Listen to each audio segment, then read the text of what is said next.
यो हो बहसको साथमा कामना सेवा विकास बैंक, प्रगतिको आधार कामना सेवासँगको कारोबार। Registration open for +2 Science Management Humanities and Law, Lumbini College. गर्वैदेखि बलियो भूगर्भ सिमेन्ट।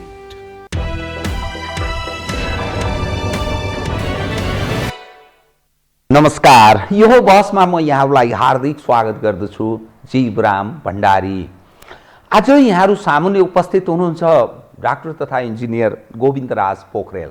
उहाँ नेपाली काङ्ग्रेसका नेता हुनुहुन्छ। उहाँ नेपाली काङ्ग्रेसको शेखर प्यानलबाट केन्द्रीय सदस्यका उम्मेदवार पनि। उहाँको भाग्य फैसला 1-2 दिनमा भाग्य फैसला यस मानेमा कि राजनीतिमा तृष्णा राख्नेहरूको सफलता र असफलतालाई आफ्नो राजनीतिक भविष्यसँग निर्धारण कसरी होला भन्ने एक हिसाबले पनि हेरिन्छ। त्यसकारण मैले यस विषयलाई भाग्य निर्धारण भन्न खोजेको।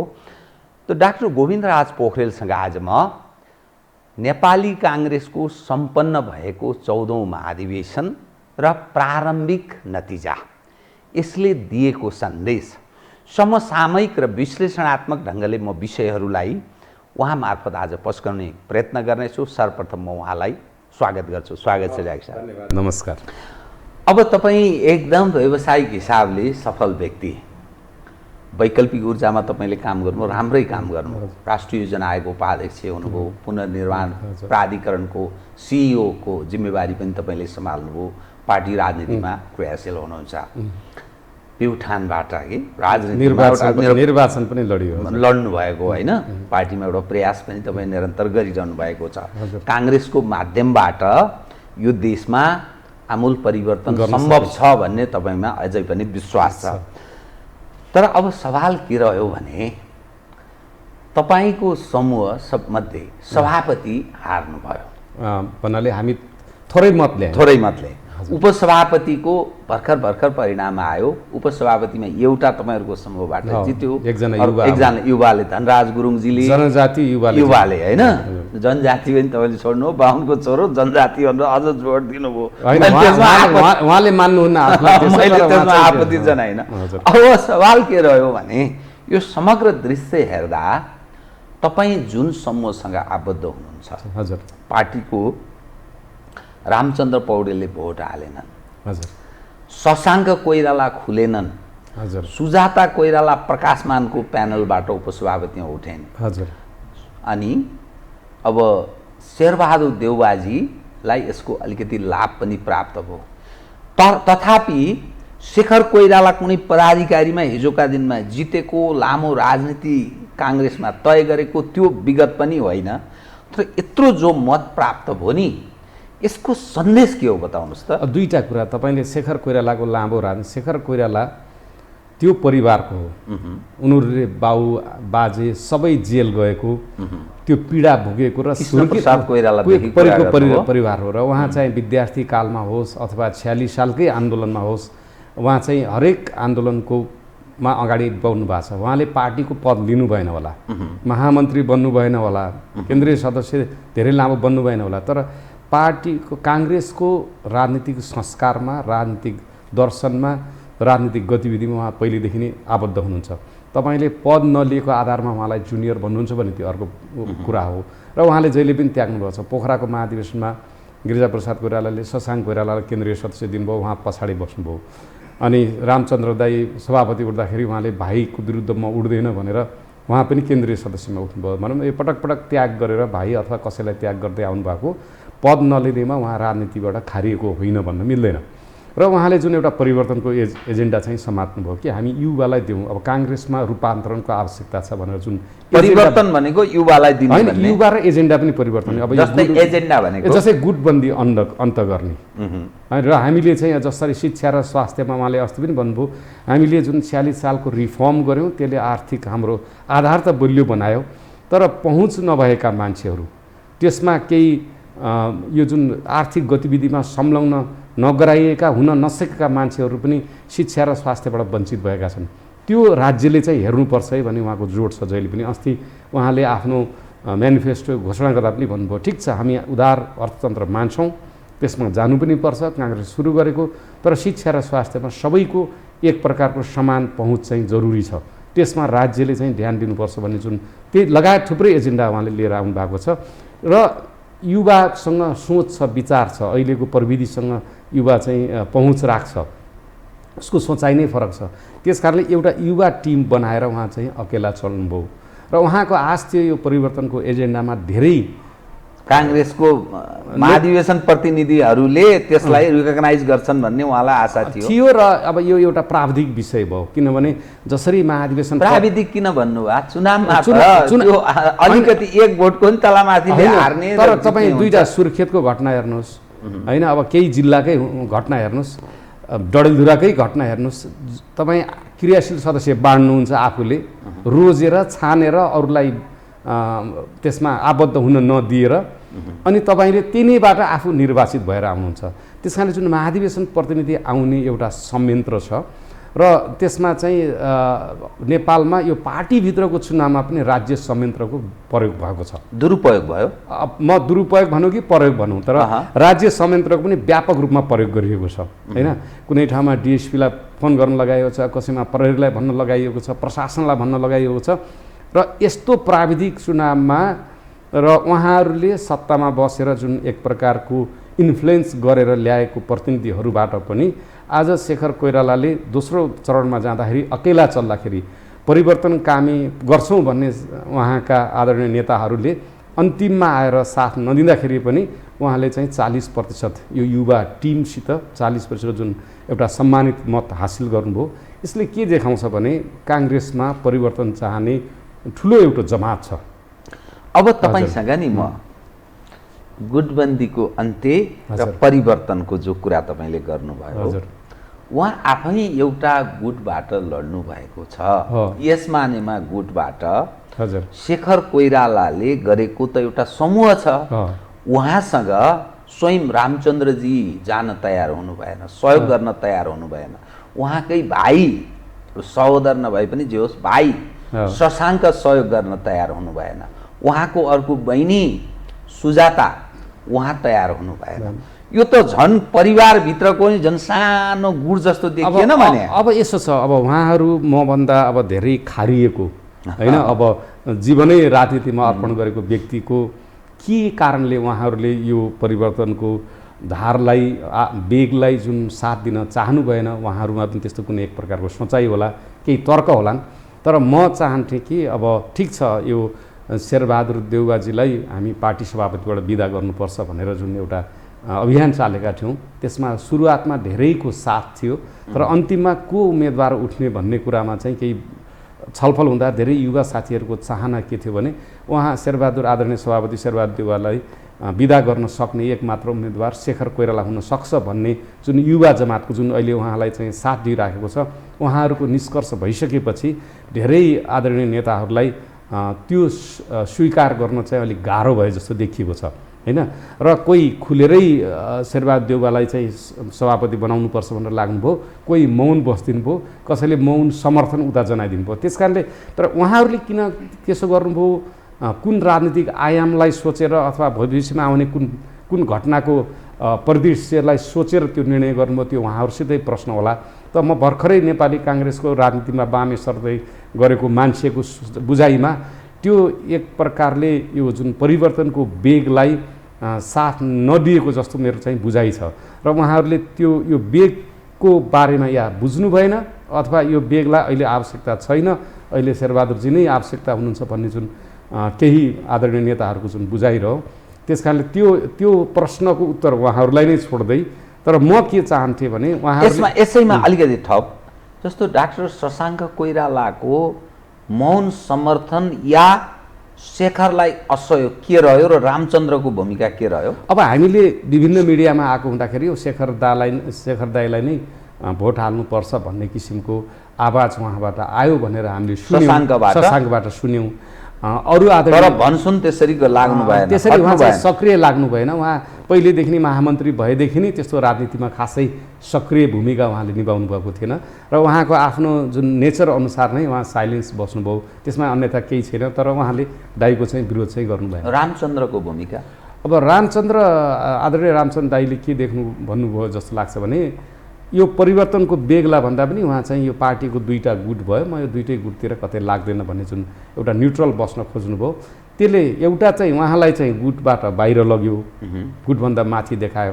तर यसको नेगेटिभ के भयो भने परिवर्तन गर्न चाहने जुन एउटा चाहिँ परिवर्तनकारी समूह छ, पार्टीमा केही रिफर्म गर्नुपर्छ भन्ने समूह छ, त्यसले साथ नपाएको टुहुरो भएको महसुस चाहिँ पक्कै गरेको छ। म त्यो परिवर्तन र युवाको विषयमा पनि तपाईँसँग विषय उठान गर्छु कि, तर प्रकाशमान सिंह र विमलेन्द्र निधिको भनाइ के छ भने आकस्मिक हिजोका दिनमा कुनै योगदान नगरेको, अनुभव पनि नभएको, कुनै पनि पदाधिकारीमा समेत प्रवेश नगरेको मानिस हामी यत्रो जिम्मेवारी यत्रो लामो समयदेखि काङ्ग्रेसको राजनीतिमा क्रियाशील अनि हामीलाई छोडेर जम्प गरेर उहाँ जाने, त्यसकारण यो सम्भव छैन। काङ्ग्रेस एउटा परम्परा पनि छ नेपाली काङ्ग्रेसको, त्यसकारण त्यो शेखर कोइरालालाई रोक्नका लागि हामीले शेरबहादुरजीलाई समर्थन तर त्यसो होइन। अब तपाईँले हेर्नुहोस्, परिवारै निर्वाचनमा गएको जन्मिँदै राजनीतिमा लागेको आदरणीय रामचन्द्र पोखरेल हुनुहुन्छ,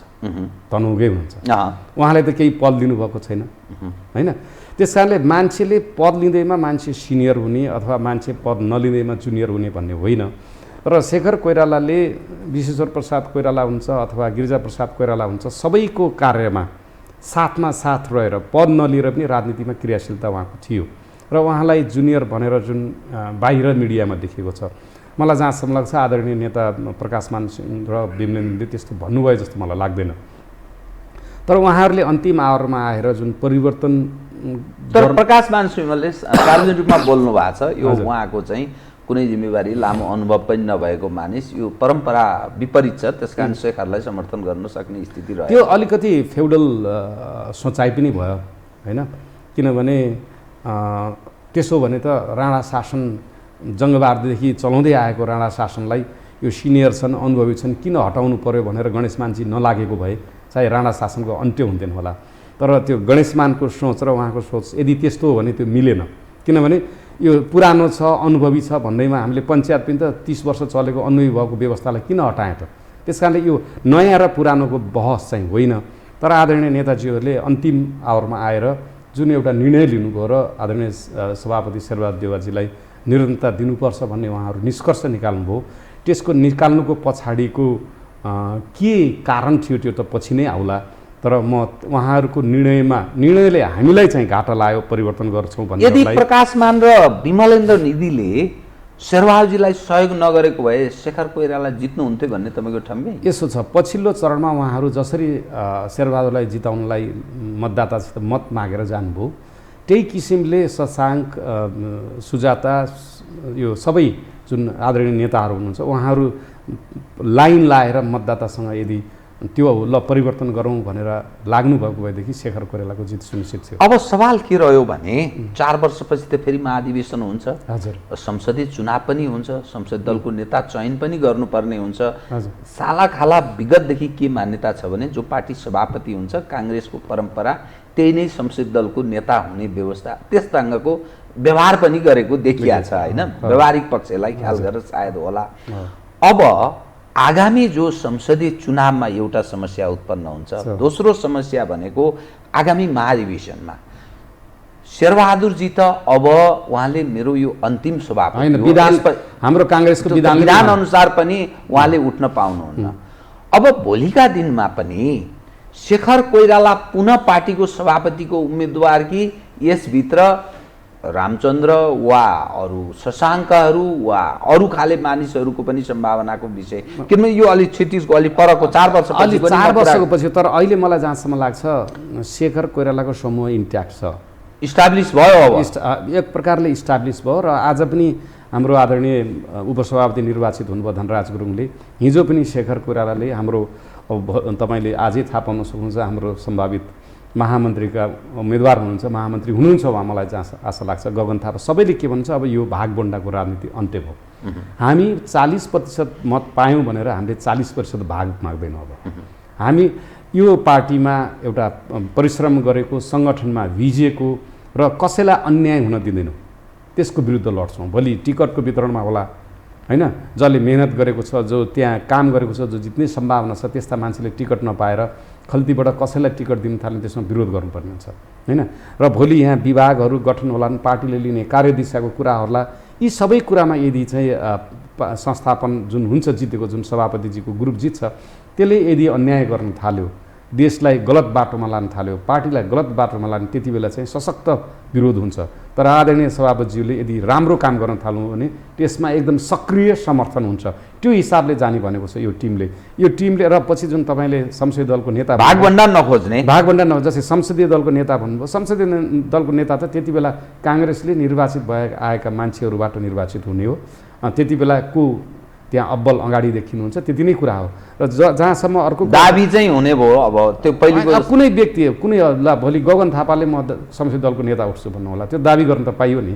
किनभने अहिलेको माग, युवाको माग अनुसार कोही मान्छे संसदीय दलको नेता हुन्छ भने जसले पनि उठ्न पाउँछ। त्यता गणितीय कुराहरूले हुन्छ, कसलाई मन पराउने सांसदहरू आउँछन् त्यसमा भर पर्छ।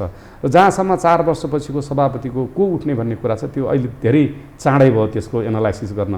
त्यो आगामी दिनमा हेरौँ। र मलाई जहाँसम्म लाग्छ यो जुन परिवर्तनको बेग छ र विशेष गरी युवा त अब कसरी भन्ने तपाईँ सबै 40 काटेको भइसक्यो, जे भने अर्को पुस्ता जुन जाने नयाँ पुस्तामा जाने एउटा लहर देखिएको छ, सायद त्यसले चाहिँ निरन्तरता पाउँछ जस्तो लाग्छ।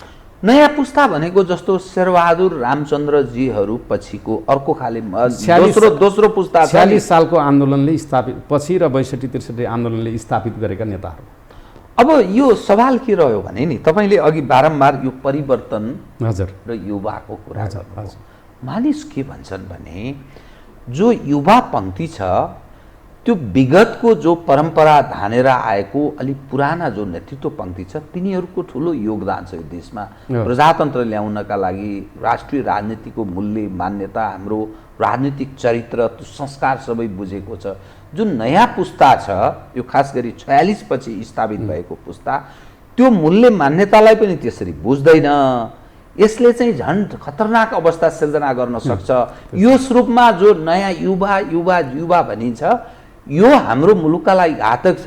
कतिपय मानिस, कतिपय व्यक्ति उप संदिग्ध चरित्रका मानिसहरू भनेर औलो पनि ठड्याउँछन् हो। तर यसो छ, यो सम्मिश्रण छ। सिनियरहरू पनि हुनुहुन्छ यसमा, यो टिममा देख्नुहुन्छ। केन्द्रीय सदस्य बलि वरिष्ठ मान्छेहरू पनि आउनुहुन्छ। अर्जुन नरसिंह केसी हुनुहुन्छ, रामशरण महत हुनुहुन्छ, बलबहादुर केसी हुनुहुन्छ। उहाँहरू पुरानो खारिएको नेतृत्व हुन्छ। त्यस कारणले हिजो पनि एउटा कार्यक्रममा देख्नु उहाँहरू अग्रपङ्क्तिमा बसेर यो समूहलाई निर्देशन गर्नुभएको छ, गाइड गर्नुभएको छ, अभिभावकत्वको एउटा भूमिका दिनुभएको छ। र अस्ति शेखर कोइराला जितनको लागि उहाँ पत्रकार सम्मेलनमा पनि आउनुभएको थियो। त्यस कारणले एउटा सम्मिश्रण छ। त्यसरी युवा पुस्तामा साह्रै अविश्वास गर्नु चाहिँ हुँदैन। तर यसमा जुन युवा पुस्ताले फेरि सिनियर पुस्तालाई तपाईँ सक्रिय पद नलिनुहोस्, कार्यकारी पद नलिनुहोस् मात्रै भनेको, तपाईँ पार्टीमै नआउनुहोस् भनेको छैन। र उहाँहरूको पार्टीमा ठुलो भूमिका हुन्छ, राय सुझाव हुन्छ, त्यो हिसाबले चाहिँ चल्नुपर्ने हुन्छ।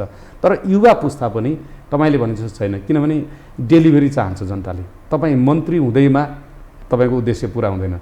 तपाईँले मन्त्री भएर के गर्नुभयो, आदरणीय गगन थापा स्वास्थ्य मन्त्री भएर के गर्नुभयो भन्ने कुरा त जनताले बुझेको छ नि। त्यसैले हरेक व्यक्ति जब कार्यकारी पदमा जान्छ त्यसले कस्तो किसिमको सर्भिस दिन सक्छ, कस्तो किसिमको जनतालाई। गगन थापा चाहिँ काङ्ग्रेसको रोल मोडल हो कि क्या हो? होइन, अब यी धनराज गुरुङ आउनुभएको छ, अब भोलि महामन्त्रीमा अरू साथीहरू पनि आउनुहुन्छ, चन्द्र भण्डारी हुनुहुन्छ होइन, मिनेन्द्र रिजालले पनि काम गर्नुभएको छ। त्यस कारणले रोल मोडल भने धेरै मान्छेले गगन थापा भनेर लिएको हुनाले गगन थापा काङ्ग्रेसमा देखाउँदाखेरि देखाउने आदर्श पात्र होइन। 62-63 सालको आन्दोलनमा गणतन्त्रको एकदम उद्घोष गर्ने युवा गगन थापा भएको हुनाले त्यो पुस्तालाई गगन थापाको समूह गणतन्त्रमा गौरव गरे। गणतन्त्रको समूह गगन थापाको समूह भनेको त्यसभित्र विश्व प्रकाशले पनि हुनुहुन्छ, प्रदीप पौडेलले पनि हुनुहुन्छ, कुन्दन काफले पनि हुनुहुन्छ, थुप्रै धनराज गुरुङ, चन्द्र भण्डारी, धेरै युवाहरू हुन्छ। सबैको मैले यहाँ नाम किन लिउँ होइन। त्यस कारणले यो जुन एउटा पुस्ता छ यो पुस्ताले के चाहन्छ भने तपाईँ मन्त्री नै प्राप्त गरेपछि सेटिस्फ्याक्सन अथवा तपाईँ अब मलाई चाहिँ केही चाहिएन, म त्यति पनि पुग्यो भन्ने छैन। यो पुस्ताले केही गरेर देखाउँ भन्ने चाहन्छ र मौका पाउँदाखेरि केही युवाहरूले गरेर पनि देखाएका छन् होइन। विश्वप्रकाशजी प्रवक्ता हुँदाखेरि बडो आर्टिकुलेट गरेर सभापतिको राम्रोसँग डिफेन्ड गर्नुभयो। तथापि हाम्रो सभापतिले सबै चिज राम्रो गर्नुभयो भनेर म भन्दैन, तैपनि पार्टीलाई त उहाँले चाहिँ एउटा जनतामा राम्रो इमेज राख्न सक्नुभयो नि। त्यसकारणले यस्ता राजनीति गरेका जो मानिसहरू छन् नि हजुर यी आर्टिकुलेट भन्दा पनि आर्टिफिसियल बढी छ भन्छन् नि। अब कुनै अहिलेको पछिल्लो घटनामा केही देखियो त्यस्तो चाहिँ मान्छेको अडान चाहिँ एउटा हुनुपर्छ, एजेन्डामा चाहिँ अडिग हुनुपर्छ भन्ने कुरामा केही नेतृत्वहरू धर्मराएको चाहिँ देखियो। त्यो हाम्रो बुझाइमा म आरोप लगाउँदैन, किनभने उहाँहरूको बुझाइमा अर्को आयाम होला, अर्को पाटो होला। उहाँहरूले किन चाहिँ अब जस्तै अघिल्लो दिनसम्म आदरणीय विमलेन्द्र निधि र आदरणीय प्रकाशमान सिंहले सबै मिलेर शेरबहादुरजीलाई चाहिँ अब बिदा गर्नुपर्छ भन्नुभयो, तर अर्को दिन होइन शेरबहादुरजीलाई निरन्तरता दिनुपर्छ भनेर। अब यसको सन्देश समाजमा के गएको ठान्नु? अब समाजलाई उहाँहरूले नै उत्तर दिनुहुन्छ होला। मलाई मैले उहाँहरूले गलत गर्नुभयो अथवा सही गर्नुभयो म भन्दिनँ, तर उहाँहरूले किन गर्नुभयो भन्ने कुरा त सर्वसाधारणले त्यसको जवाफ चाहिँ माग्छ। मलाई जहाँसम्म लाग्छ अब केही समयमा उहाँहरूले त्यसको जवाफ पनि जनतासम्म दिनुपर्छ, नत्र भने उहाँहरूप्रति जुन एउटा सामाजिक सञ्जालदेखि लिएर विभिन्न लेखहरूमा उहाँहरूप्रति जुन आक्रोश आएको छ त्यसको सम्बोधन उहाँहरूले गर्नुपर्छ। पार्टी सभापति र उपसभापतिको मतगणना सकियो। सभापतिमा शेरबहादुरजी जित्नुभयो, उपसभापतिमा 50-50 भयो होइन, दुवै समूहको होइन, एक जना जित्नुभयो। अब आज महामन्त्रीको हुन्छ, महामन्त्रीमा के हुन्छ देखा जाएगा। त्यसपछि क्रमशः सहमहामन्त्री अनि अरू पदाधिकारी अनि सेन्ट्रल कमिटीको मेम्बर एज अ होल त्यो स्ट्रक्चरमा तपाईँको अनुमान, तपाईँ पार्टीको स्वयं केन्द्रीय सदस्यको उम्मेदवार हुनुहुन्छ, पढलेखेको मानिस, समाजलाई पनि बुझ्ने क्षमता पनि तपाईँ राख्नुहुन्छ। तपाईको विचारमा जुन ढङ्गले यो निर्वाचित बढी तय हुनेछ नि, आउनेछ नि, तत्पश्चातको मूलत काङ्ग्रेसको चुनौती कस्तो खालको नतिजा आउन सक्ला? एक।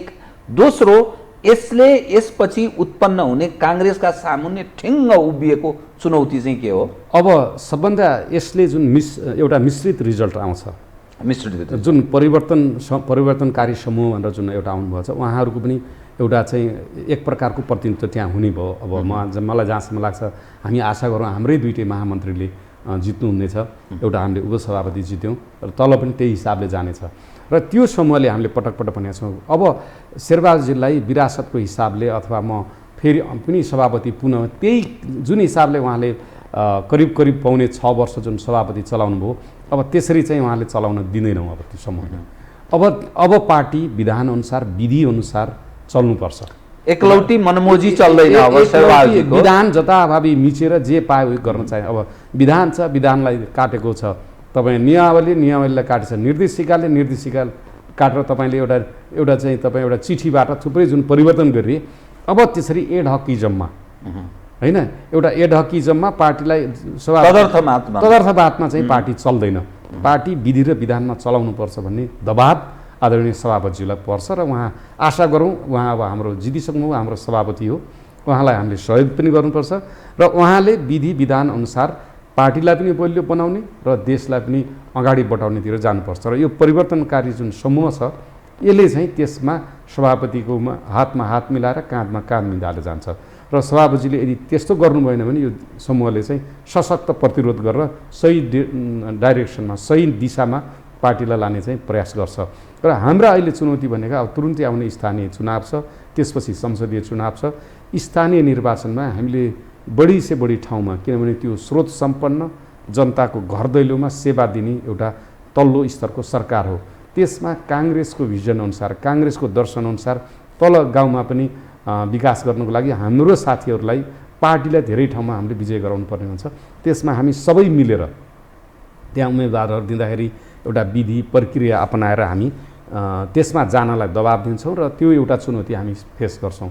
त्यसपछिको संसदीय निर्वाचन र प्रदेशको निर्वाचन हो, त्यसमा पनि अब यो कुनै अमुक गठबन्धनसित हामी जानु हुँदैन। काङ्ग्रेस एक्लै चुनाव लड्नुपर्छ, संसदीय निर्वाचन र प्रदेशको निर्वाचन। काङ्ग्रेसले किनभने तपाईँ चुनाव गठबन्धनमा जाँदाखेरि तपाईँको सङ्गठन कमजोर हुन्छ, तपाईँले अर्को पार्टीको निर्वाचन चुनाव चिन्हमा चाहिँ भोट राख्नुपर्ने हुन्छ र हामीले विगतमा पनि यो गठबन्धन गरेर गएर जुन चुनावमा आयो त्यो नतिजा पनि नेपालमा राम्रो देखियो हुन्छ। त्यसैले पार्टीलाई गाउँ बस्तीसम्म पुर्याउनलाई तपाईँ निर्वाचन हार्नुहोस् या जित्नुहोस्, नेपाली काङ्ग्रेस एक्लै निर्वाचन लड्नुपर्छ र त्यसको चुनौती जुन हाम्रो नेताहरूले पनि भनिरहेको छ, करिब हामी चाहिँ एकलौटी सरकार बनाउनलाई करिब 12 देखि 15 लाख मतदाता हामीले थप्नुपर्ने छ। त्यो मतदातालाई काङ्ग्रेसतिर कसरी आकर्षण गर्ने भन्ने कुरा अहिलेको चलिरहेको सरकारको गतिविधि र आगामी दिनमा हुने पार्टीका गतिविधिमा भर पर्छ। कसरी हामीले करिब 1 करोड जनसङ्ख्यामा भएका युवाहरूलाई हामीले आकर्षित गर्न सक्छौँ, कसैले हामीले विश्वास दिन सक्छौँ, विगतमा भएका गल्ती कमजोरीलाई कसैले हामीले सच्याएर लान सक्छौँ, कुनैमा हामीले माफ पनि माग्नुपर्ने छ हामीले गल्ती गऱ्यौँ भनेर, त्यो हिसाबले पार्टीले चाहिँ अगाडि जानुपर्छ। त्यो ठुलो चुनौती छ, किनभने एउटा तदर्थवादमा चल्ने एउटा एक प्रकारको तबका छ होइन, भागभन्डा खोज्ने तदर्थवादमा जाने आफूलाई मात्र चाहिने छ। त्यो भनेको शेरबहादुरजीको समूह शेरबहादुर तदर्थवादी जुन सोचाइ थियो, आशा गरौँ अब आगामी दिनमा करेक्सन हुन्छ। तपाईँले जुन तालमेल होइन अब काङ्ग्रेस एक्लै चुनावमा जानुपर्छ जुन भनिरहनु भएको छ नि, तर 5 देखि 7 वर्षलाई यो गठबन्धनलाई यो निरन्तरता दिनुपर्छ भन्ने माधवजीको प्रचण्डजीका मानिसहरू स्वयं माधवजी बोलिरहनु भएको छ नि त होइन। अब यो हामी उहाँहरूको त्यो अहिले उहाँहरू साङ्गठनिक रूपले कमजोर हुनुहुन्छ र उहाँहरूले त्यस्तो कुरा गर्नुभएको हामीले योभन्दा पनि पहिला काङ्ग्रेसलाई उपयोग गर्नलाई हामीले पहिला पनि देखिसक्यौँ। हामीसित बसेर सरकारमा भएको साथीहरू अर्कोसित गठबन्धन गरेर चुनाव पनि लड्नुभयो। त्यस कारणले त्यो वामपन्थीको एउटा चाहिँ रणनीतिक चाल हो कम्युनिस्ट पार्टीहरूको, र काङ्ग्रेस त्यसमा फस्नु हुँदैन। ठिक छ, अहिले आदरणीय सभापति प्रधानमन्त्री हुनुहुन्छ, यो सरकारले संविधानले दिएको म्यान्डेट अनुसार समयसम्म एउटा विशेष परिस्थितिमा ओलीको चाहिँ एउटा चाहिँ दम्बलाई तोड्नलाई एउटा चाहिँ गठबन्धन भएको छ। यो गठबन्धनले जनतालाई चाहिँ राम्रोसँग सेवा दिने, विगतमा गरेका गल्तीहरूलाई नदोहोऱ्याउने, एउटा तानाशाही प्रवृत्तिले शासन नगर्ने होइन, जुन हाम्रा जुन संवैधानिक निकायहरू छन् त्यसमा जुन किसिमको एउटा व्यापक रूपमा राजनीतिक हस्तक्षेप भएको छ त्यसलाई कम गर्दै जाने, यस्ता काम गरेर अन्तिममा हामी यो सरकारको समयावधि सकिएपछि आफ्नै बाटामा निर्वाचनमा चाहिँ जानुपर्छ। व्यापक हस्तक्षेप भन्नुभयो नि, हजुर, यो सबै गरेको त कसले? काङ्ग्रेसकै नेतृत्वमा सबै भएको छ। लामो समयदेखि नेपालको राजनीतिमा खास गरी 46 को परिवर्तनपछि 32 वर्ष लगभग भयो नेपालको राजनीतिमा यो हामीले डेमोक्रेटिक एक्सर्साइज गरेको। तर यस क्रममा काङ्ग्रेसै निरन्तर नेतृत्वमा छ, कम्युनिस्टहरू पनि आए, समय त्यो परीक्षण पनि भयो, त्यसकारण त उनीहरूको पनि यो अभिगत छ। तर यो सम्पूर्ण विकृति, विसङ्गति, राजनीतिक हस्तक्षेप, हर अङ्ग प्रत्यङ्गहरू, संवैधानिक निकायहरू जुन एउटा प्यारालाइसिसको रूपमा जुन एउटा डिफङ जस्तो त्यस्तो देखिन्छ नि, एज अ होल कुनै भूमिका सुन्ने अपेक्षा जो मानिस गर्दछन् त्यस अनुभव काम भइरहेको छैन। यो एज अ होलको विकृतिको जड भनेकै काङ्ग्रेस हो। देशको यो अभिगत हुनुको पछाडिको मूल कारण काङ्ग्रेस हो। 60-70 लाख युवा पङ्क्ति विदेश जानुपर्ने मूल कारण काङ्ग्रेस हो, त्यसो भन्छ नि त मान्छे। तर होइन, तपाईँलाई तथ्याङ्कसित जाउँ र सायद तपाईँले 63 सालपछि जब गणतन्त्र आयो र यहाँ कति समय प्रधानमन्त्री भयो भने चाहिँ सायद कम्युनिस्टको प्रधानमन्त्रीहरू सबभन्दा लामो समय हुनुभएको छ। दिनै मैले ठ्याक्कै बिर्सेँ, करिब अहिले त 5000 दिनभन्दा बढी भयो होला। मैले 1 वर्ष अगाडि क्यालकुलेसनै गरेको थिएँ र करिब 76% समय कम्युनिस्टका प्रधानमन्त्री हुनुभएको थियो। तपाईँले गणतन्त्रपछिको समय हेर्नु, 76% समय गठबन्धन सरकार होला, तर त्यसको लिड गर्ने खिलराज रेग्मीको समय हटाउनुहुन्छ भने बाँकी समय सबै कम्युनिस्टको प्रधानमन्त्री भएका थिए। र यो अहिले केपी ओलीले जुन 3.5 वर्ष हुनुभयो, मेरो विचारमा त्यत्तिकै हाराहारीमा होला। कम्युनिस्टको प्रधानमन्त्री 75% समय गणतन्त्रपछि कम्युनिस्टकै प्रधानमन्त्री भएको छ। र गणतन्त्र त कम्युनिस्टलाई फापेछ नि, काङ्ग्रेसलाई घाटा भयो क्या? होइन, अब त्यो सत्तामा हुँदैमा घाटा र नाफाको कुरा नगरौँ। तर कुरा के भने 48 सालको जुन रिफर्म गर्यो काङ्ग्रेसले, त्यसले जुन एउटा आर्थिक आधार जग भयो, त्यसमा मैले भने केही जस्तै हाम्रो अहिले आदरणीय सभापतिका जुन प्रत्याशी हुनुहुन्थ्यो उहाँले पनि जुन शिक्षा र स्वास्थ्यमा हामीले फोकस गर्न सकेनौँ, त्यसमा पनि धेरै उदारीकरण भयो। हुन त 8000 प्राथमिक स्कुल खोलिए, हरेकमा स्वास्थ्य चौकहरू भए, अस्पतालहरू भए, तर पनि जनताले पाउने सेवामा पहुँचमा जुन निजी अलि बढी हाबी भएर गर्छन्, त्यसमा बिमाबाट हुन्छ अथवा कुनै प्रक्रियाबाट हरेक जनताले एउटा चाहिँ उपचार नपाएर मर्ने जुन एउटा अवस्था छ त्यसलाई चाहिँ हटाउनुपर्छ। त्यस कारणले तर त्यति बेला राखेको जगले तपाईँलाई तथ्य 48 सालमा करिब 5300 मान्छेले मात्रै निजी क्षेत्रमा जागिर गर्थे नेपालमा। 50 सालमा 90,000ले जागिर गर्थे। 2050 सालमा जब माओवादीले विध्वंसात्मक आन्दोलन सुरु गर्यो, बम पड्काउन थाल्यो, फ्याक्ट्रीमा आगो लगाउन थाल्यो, त्यसपछि जब औद्योगिक क्षेत्र तहस नहस भयो अनि उदारीकरण भयो। तपाईँले पञ्चायतको बेलामा कहाँ कुन देशमा जाने भनेर पासपोर्टमा लेखेको हुन्थ्यो। अब बहुदल आएपछि तपाईँ स्वतन्त्र हुनुभयो, जुनसुकै देशमा जान पाउनुभयो।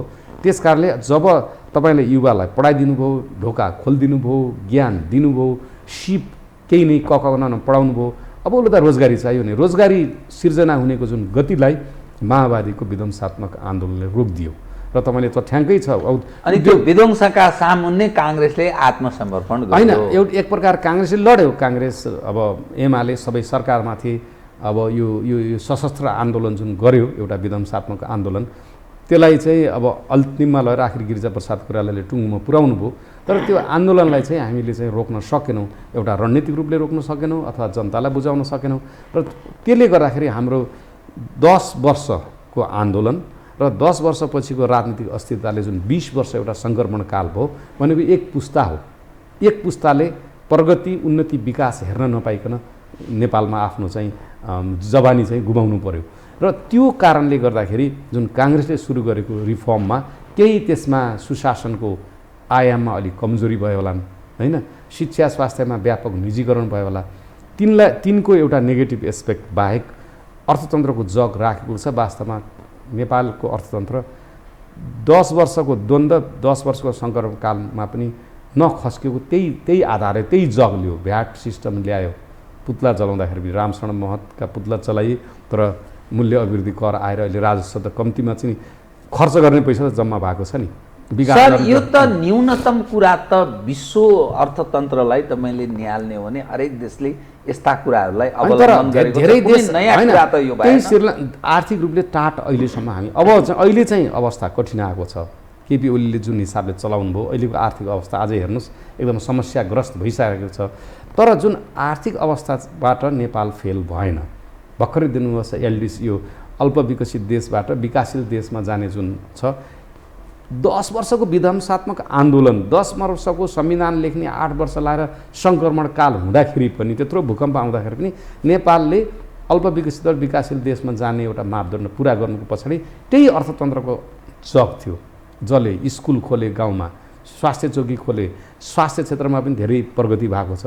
र जस्ट हामीलाई चाहिँ लगानीको माहौल, शिक्षा कस्तो, स्वास्थ्य कस्तो, नेपाली जललाई त्यसको लाभ कतिको प्राप्त भएको छ त्यो हेर्नु होइन हेर्नुभएको। तर मैले भनेको जबसम्म चाहे तपाईँ साउथ कोरियामा जानुहोस्, जर्मनीमा जानुहोस्, ल्याटिन अमेरिकाको विकास गरेको देशमा जबसम्म उद्योग व्यवसाय फस्टाउँदैन, कमसेकममा पनि 2-4 जना गरी खाने मान्छेलाई माहौल सिर्जना हुँदैन। सबैलाई कुनै पनि क्युबामा पनि सरकारले सबैलाई जागिर दिएको सकेको छैन। उत्तर कोरिया सबै काङ्ग्रेसले कौडीको मूल्यमा बेचेर सब कमिसनमा स्वा बनाइदियो भन्छ। होइन, हेर्नुहोस्, 2टा चिजमा मात्रै म भन्छु। भिरकुटी काँच कारखाना र हरिसिद्धि इटा टायल कारखानामा केही गल्ती भएको हो। किन गल्ती भयो भन्दाखेरि 46 सालसम्म यो जग्गाको भाउ दिनको 2 गुणा रातको 4 गुणा हुन्थेन। हाम्रा नेताहरू पनि जेल बसेर आएको थिए, नेल बसेर आएको थिए। त्यो आयाम बुझ्न सकेनन् कि यो जग्गा दिँदाखेरिमा त्यो जग्गा चाहिँ व्यापक रूपमा त्यसरी जुन मूल्य हुन्थ्यो त्यो वर्ष भन्ने थाहा भएन, आकलन भएन। त्यसपछि त्यसलाई रोकियो। तपाईँलाई बाँसबारी छाला जुत्ता कारखाना हेर्नुहोस्, त्यहाँ अहिले गजबको गङ्गालाल अस्पताल छ, त्यहाँ काङ्ग्रेसको मात्र होइन कम्युनिस्टको अस्पताल त अन्यत्र पनि बनाउन सकियो। तर त्यो बाँसबारी छाला जुत्ता कारखानामा केही 100 मान्छेले जागिर गर्थे। आज यो देशमा 900 साना ठुला गरेर छाला यो जुत्ताको व्यवसाय छ। 50,000 मान्छेले जागिर गर्छन् त्यहाँ होइन। 9वटा ठुला उद्योगबाट राम्रैसँग राजस्व चाहिँ नेपाली सरकारले पाएको छ। जुत्तामा विदेशी नलाउनु भने तपाईँ आत्मनिर्भर छ, अहिले त विदेश निर्यात गर्न पनि लागिरहेका छन्। त्यस कारणले जुन किसिमको केही क्षेत्रमा सुरुमा ल्याउँदाखेरि नजानेर गल्ती भएको छ। मलाई एउटा सुन्छु, तपाईँले रामेश्वर खनालजीले भन्नुहुन्थ्यो जनकपुर चुरोट कारखाना निजीकरण गर्दाखेरि एउटा सेयरको मूल्य 465 कति दिएको थियो अमेरिकन कम्पनीले। त्यो हामीले निजीकरण गरेको अहिले त्यो एसियाको टप एउटा सिगरेट फ्याक्ट्री हुन्थ्यो। तर त्यति बेला चाहिँ एमालेको सरकार आयो, त्यसलाई रोकिदियो। किन 500मा नबेच्ने, किन 465मा बेच्ने भन्ने बहसले रोकियो। र आज जनकपुर चुरोट कारखानाका कर्मचारीहरूलाई पाल्न हामीले अरबौँ खर्च गऱ्यौँ, अन्तिममा आएर त्यसको केही पनि उपाय। त्यस कारणले सबै क्षेत्र सबैमा सरकारले आफै चलाउने भन्ने मोडेल चाहिँ छैन। सरकारले चलाउने भनेको स्वास्थ्य र शिक्षामा सरकारको व्यापक रूपमा हस्तक्षेप हुनुपर्छ। कोही मान्छेले पढ्न, लेख्न र सिप हासिल गर्न नपाएर दुखी हुन नपरोस्। उपचार र औषधि नपाएर कोही अकालमा मर्न नपरोस्, त्यो चाहिँ एउटा सरकारले सबैलाई इन्स्योर गर्नुपर्ने हुन्छ। त्यो चाहिँ मलाई सरकारले दिएको छ भन्ने कुरा जनताले त्यो आभास त्यो महसुस गर्ने माहौल सिर्जना गर्ने सरकारको। तर पाउरोटी बनाउने, इँटा बनाउने, जुत्ता बनाउने काम चाहिँ सरकारको होइन अहिलेको जमानामा। त्यो काम निजी क्षेत्रलाई दिनुपर्छ। तर सरकारको काम भनेको सुशासन कायम गर्ने। तपाईँले सरकारले बनाएका नीति नियम कानुनभित्र रहेर प्रगति गर्ने, सुकर्म गरेर धन कमाउन सबैलाई छोडिदिनुपर्छ। सुशासनको जो कुरा गर्दा नि हजुर। अलि हाँस उठ्छ नि। हाम्रो देशमा जुन खालको राज्य संहिता, प्रशासनिक संहिता, पोलिटिकल लिडरहरू, राजनीतिमा आपराधिक चरित्रका मानिसहरू वर्चस्व, अब त व्यापारीहरू पनि पुरै राजनीतिमा हावी हुन थालेको, अनि कस्ता कस्ता अनुहार नेपालको राज्य संयन्त्रमा हावी हुँदैछ। यो समग्रमा हेर्दा करप्सनको रेट भयानक बढेको छ। संवैधानिक निकायहरू भूमिका शून्य अवस्थामा छन्। राजनीतिक हस्तक्षेप हरेक संयन्त्र अङ्ग प्रत्यङ्गमा छ। यो जुन चरित्र छ, तपाईले डेभलपमेन्टको कुरा गर्नुहुन्छ नि, तपाईँ आफै प्युठानको बाटो बनेका छन्, कस्ता बाटो बनेका छन्, सम्पूर्ण पर्यावरणीय हिसाबले सम्पूर्ण ध्वंस छ, जङ्गल मासिएको स्थिति छ। यो सन्तुलनको अवस्था पनि बाटो पनि घुमाउँदै घुमाउँदै गएको तस्बिर बताउँछन्। अनि यो के सुशासन भने होइन, त्यही तपाईँले भनेको मैले अघि नै भने 48 सालमा हामीले रिफर्म गऱ्यौँ, राम्रो काम गऱ्यौँ। शिक्षा र स्वास्थ्यमा पनि केही राम्रो काम गऱ्यौँ। तपाईँलाई 3914 गाउँपालिकामा गाविसमा स्वास्थ्य चौकी राख्ने रामवरण यादव स्वास्थ्य राज्य मन्त्री हुँदा निर्णय भयो। कमसेकम सिटामोल जीवनजल मान्छेले पायो, सुत्केरीलाई जानुपर्छ, त्यो चेतना त आयो नि स्वास्थ्यमा, त्यो गरेको थियो। तर चाहिँ जब प्रगति हुँदै गयो, मान्छेलाई तपाईँ भोलि पत्थरीको अपरेसन गर्नु पर्यो, त्यो खालको सुविधामा चाहिँ बढी निजी क्षेत्र हावी भयो। त्यहाँ चाहिँ सरकार पनि त्यही हिसाबले चाहिँ हावी हुँदै जानुपर्ने थियो। त्यसमा हाम्रो कमजोरी हो। र शिक्षामा पनि व्यापक रूपमा निजी क्षेत्र पनि आयो। तर निजी क्षेत्र आयो नराम्रो होइन। तर तपाईँले मैले पढ्छु भन्दाखेरि कालीकोटको मान्छेले पनि पढ्न पाउने चाहे भौचर सिस्टम हुन्छ, त्यो किसिमको एउटा माहौल जुन सिर्जना गर्न, त्यतातिर हामी कमी थियौँ। सरकारले पनि गर्यो केही। तपाईँले युनिभर्सिटीहरू खोल्यो, धरानको मेडिकल कलेज खोल्यो, यत्रो इन्जिनियर डक्टरहरू अहिले चाहिँ पढ्न पाइरहेछन्। तर त्यसमा समान पहुँच पढ्न चाहनेलाई कुन किसिमले एउटा भौचर सिस्टम हुन्छ, बिमा सिस्टम हुन्छ, कुपन सिस्टम हुन्छ, त्यो किसिमले चाहिँ विभिन्न जुन एउटा नीतिगत औजारहरू होइन, पोलिसी इन्स्ट्रुमेन्टहरू ल्याउनु पर्ने थियो, त्यसमा अलिक कमजोरी भयो होला। तर यता जुन तपाईँले सुशासनको पक्षमा पनि अलिकति कमजोरी भयो। हामीले सबै एकैतिर सम्हाल्न चाहिँ सकेन। र जुन यो संवैधानिक निकायहरूमा चाहिँ हामीले देख्यौँ मान्छेहरूको नियुक्ति कस्ता भए।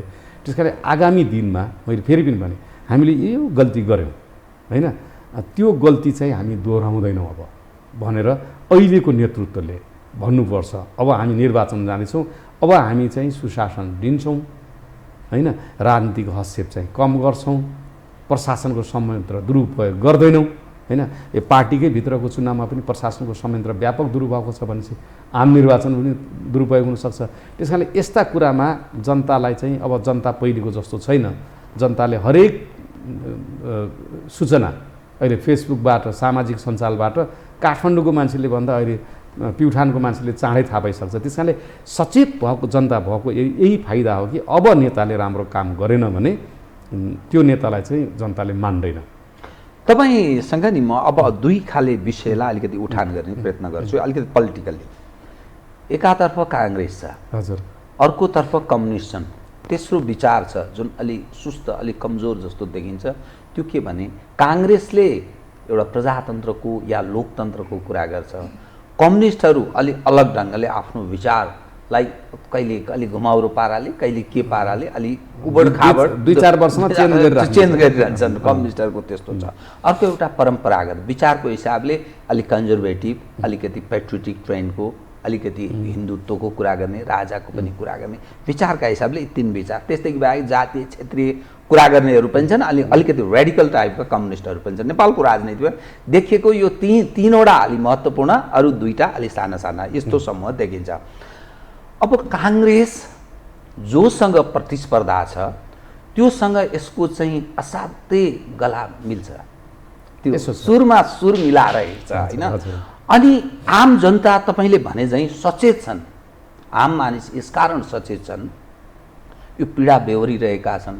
राजनीतिक मानिसहरूको लाभ राजनीतिक मानिसहरू कुन सुविधाले हिँडिरहेका छन्, उनीहरूको फुर्तीफार्ती, यो सारा चिज पनि देखिरहेका छन्।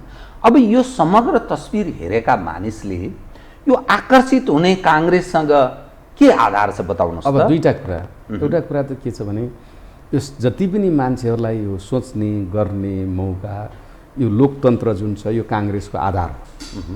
किनभने अस्ति 74 सालको चुनावमा त काङ्ग्रेस त धेरै हार्यो नि, स्वीकार गर्यो नि, त्यो जनतालाई दिएको। तपाईँ उपाय छैन, राजाले त स्वीकारे, अब के उपाय छ? त्यही नै आदर्श हो कि तपाईँलाई हारेपछि त स्वीकार्नै पर्यो।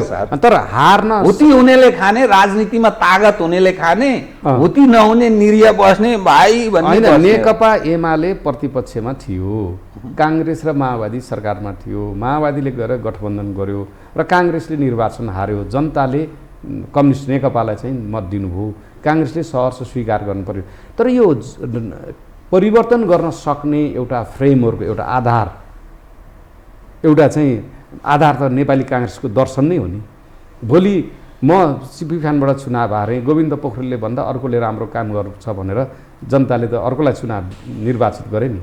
त्यो आधार नै काङ्ग्रेसको सुन्दरता हो कि तपाईँको मतले, तपाईँको चाहनाले मात्रै तपाईँलाई शासन गर्ने व्यक्तिहरू छानिन्छन् भन्ने जुन एउटा काङ्ग्रेसको दर्शन छ त्यो त स्थापित छ नि।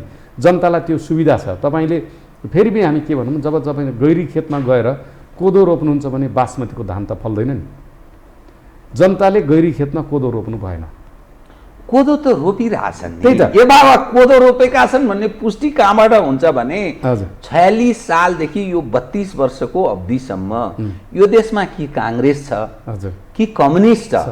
त्यस कारणले त त्यो कोदो भन्दा पनि सामा भन्छ के हैन, तपाईले फल नलाग्ने सामा रोपे जस्तो देखिन्छ। तपाईले चाहिँ अलिकति कोट्याउन खोज्नु भएको प्रसङ्ग मैले बुझेँ। अहिले विशेष गरी यो राप्रपाको अधिवेशनपछि जुन एउटा बहस आएको छ, यो सक्रिय राजतन्त्र र हिन्दू धर्म भन्ने, म आफै धर्म मान्ने मान्छे। पाञ्चान देवताको हरेक दिन एउटा त्यो 12 पक्ष एउटा छ नि श्लोक, त्यो स्तोत्र पढ्छु, गायत्री मात्र 3 चोटि जप्छु। म हिन्दू हुँ र धेरै एउटा यस्तो मत पनि छ कि हाम्रो परिचय के हो त नेपालको।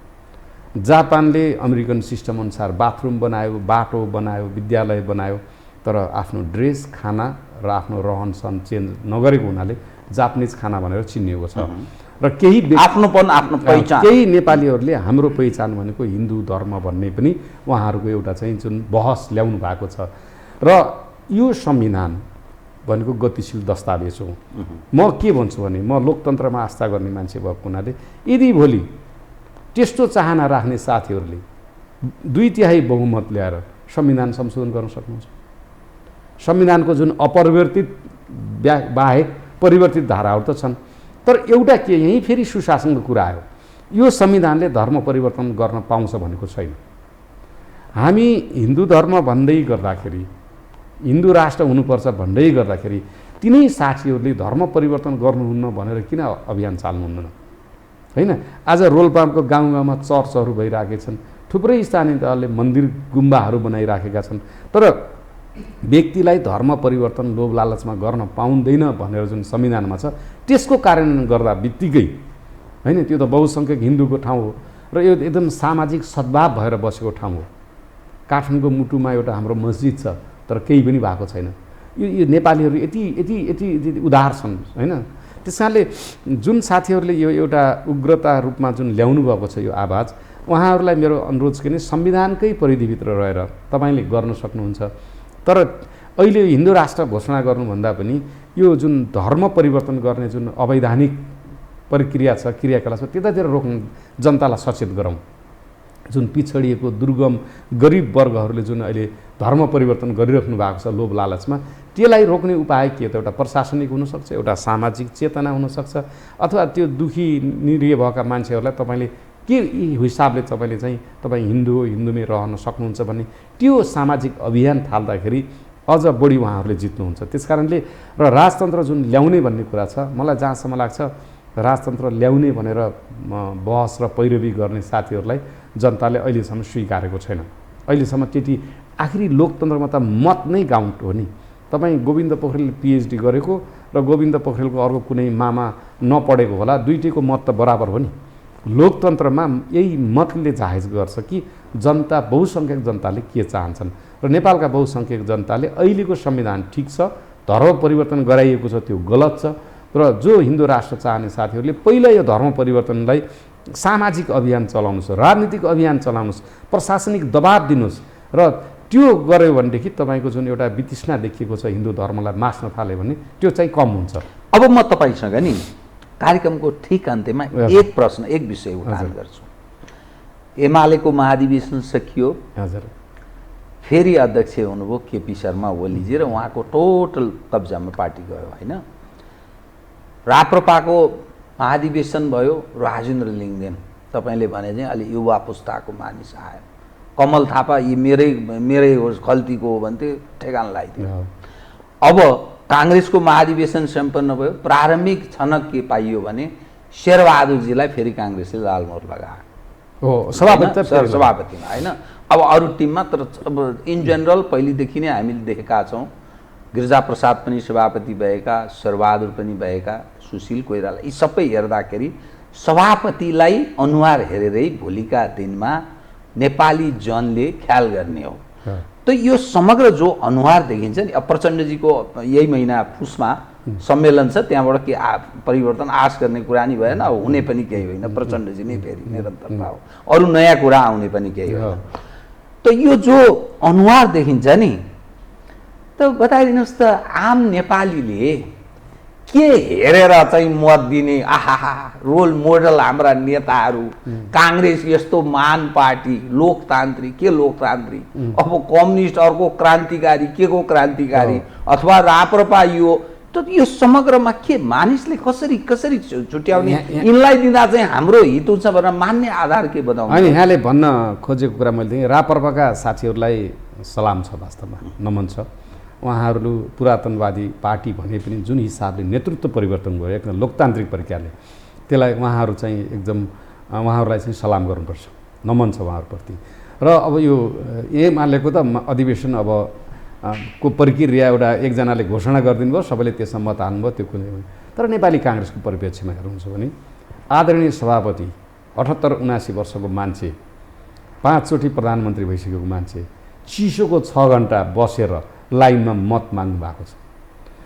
घगडान नेताहरूले, विमलेन्द्र निधि, प्रकाशमान सिंह, सबैले उहाँलाई चाहिँ समर्थन गर्दाखेरि पनि मतान्तर 500-700 भइसकेको गणितीय तथ्याङ्क पेश हुँदाखेरि पनि त्यस्तो व्यक्ति, त्यो उमेरको व्यक्ति, देशको प्रधानमन्त्री जसरी लाइनमा बसेर बाजुरादेखि सप्तरीसम्मको मान्छेहरूलाई नमस्कार गरेर जुन भोट माग्नुभएको छ, त्यही हो लोकतन्त्र। र त्यो अधिवेशनको फरक त्यही, शेरबहादुरलाई ठिक छ, प्राविधिक रूपले बहुसङ्ख्यक नेपाली काङ्ग्रेसका साथीहरूले अब त्यसमा केही प्रशासनिक हस्तक्षेप गरेर ल्याइएका मान्छे छन्, कोही क्रियाशील सदस्यमा धाँधली गरेर ल्याइएका मान्छे छन्, त्यो प्राविधिक पक्ष छोडौँ। तैपनि शेरबहादुर देउवाले पनि लाइनमा बसेर त्यो बाजुराको एकजना गरिबसँग, सप्तरीको गरिब प्रतिनिधिसँग भोट त माग्नुभयो नि, कि उहाँ एउटा भित्र कोठामा बसेर ल्याएर यो सभापति उपसभापति भनेर घोषणा गर्नु भएन। त्यस कारणले त्यो लोकतान्त्रिक प्रक्रिया हो, परिवर्तन भनेको एकै दिनमा हुने होइन। 32 वर्ष त भइसक्यो होइन भन्नाले जस्तै अहिले पार्टीमा ली कुआन यूले चाहिँ 31 वर्ष शासन गरे, सिङ्गापुर काया पलट भयो। तर होइन, तर हाम्रो पार्टीमा पनि अहिले परिवर्तन आंशिक भएको छ। शेरबहादुरजी प्रधानमन्त्री हुनुभएको छ, शेरबहादुरजी आदरणीय हाम्रो पार्टी सभापति हुनुभएको छ, तर उहाँले आगामी दिनमा जुन हिसाबले पहिले एउटा पुरातन हिसाबले जुन यथास्थितिवादमा जुन सरकार चलाउनु भयो, पार्टी चलाउनु भयो, अब त्यो गर्न सक्नुहुन्न। उहाँ पात्र परिवर्तन नभए पनि उहाँको प्रवृत्ति चाहिँ परिवर्तन हुनुपर्छ, उहाँका गतिविधि चाहिँ परिवर्तन हुन्छन्। त यति भनौँ शेरबहादुरजीहरूका लागि अब आगामी जो महाधिवेशन, 4 वर्षपछिको महाधिवेशन चाहिँ यो अहिलेको प्रारम्भिक लक्षण यो खतराको घन्टी हो, यसरी बुझौँ। शेरबहादुर त्यो उहाँको विचार राखेर हिँड्ने समूहलाई, उहाँका पछाडि लाग्ने साथीहरूले पनि समयक्रममा परिवर्तन हुनुहुन्छ। 5-4 वर्षपछि जस्तै जुन हिसाबले यथास्थितिवादमा विधान विपरीत जुन पार्टी चलाइएको थियो, अब त्यो नगरेपछि त व्यक्ति त सुध्रिन पाउँछ नि, व्यक्ति त परिवर्तन हुन पाउँछ। त्यस कारणले अब यो जुन अर्को एउटा समूह पनि एउटा सशक्त रूपमा पार्टीमा उपस्थित देखाएको छ, यसको दबावमा उहाँहरू पनि सक्षिनुहुन्छ। तदर्थवादबाट पार्टी चल्दैन, अब एउटा लोकतान्त्रिक प्रक्रियाबाट, विधिबाट पार्टी सच्यो भनेदेखि अब काङ्ग्रेसले को नेताहरूले पनि राम्रो गर्नु रहेछ भन्ने चाहिँ उहाँहरूलाई पनि देखाउन कर लाग्छ। त्यसकारणले नेपाली काङ्ग्रेसमा आंशिक परिवर्तन भएको छ, काङ्ग्रेस यथास्थितिवादमै गयो भन्ने होइन। हजुर डाक्टर साहब, तपाईँको अब नतिजा आउने क्रम छ। हजुर तपाईँलाई अग्रिम शुभकामना छ। हजुर। चुनाव जित्नुहोस्। हजुर कार्यक्रममा आइदिनु धन्यवाद। हस्, यहाँलाई पनि यो यहाँको प्रख्यात यो कार्यक्रम बहसमा बोलाइदिनु भयो र म फेरि पनि अन्तिममा के भन्छु भनेपछि सबभन्दा ठुलो आधार लोकतन्त्र नै हो। लोकतन्त्रमा यदि हामी र यसमा सुशासन कायम गर्न सक्यौँ भने, हामी जति पनि चाहिँ यो सुशासन कायम गर्न जोड दिने हो भने जनताले परिवर्तन चाहेको अनुसार लोकतन्त्रले रिजल्ट चाहिँ दिन्छ। हस्, धन्यवाद। आदरणीय दर्शकवृन्द, उहाँ हुनुहुन्थ्यो डाक्टर गोविन्दराज पोखरेल। उहाँ नेपाली काङ्ग्रेसका केन्द्रीय सदस्यका उम्मेदवार। समसामयिक विषयलाई केन्द्रमा राखेर गरेको कुराकानी। म सहित मेरो सम्पूर्ण युनिटलाई कार्यक्रमबाट बिदा दिनुहोस्, तर यो हो टेलिभिजन हेर्दै रहनुहोला। नमस्कार।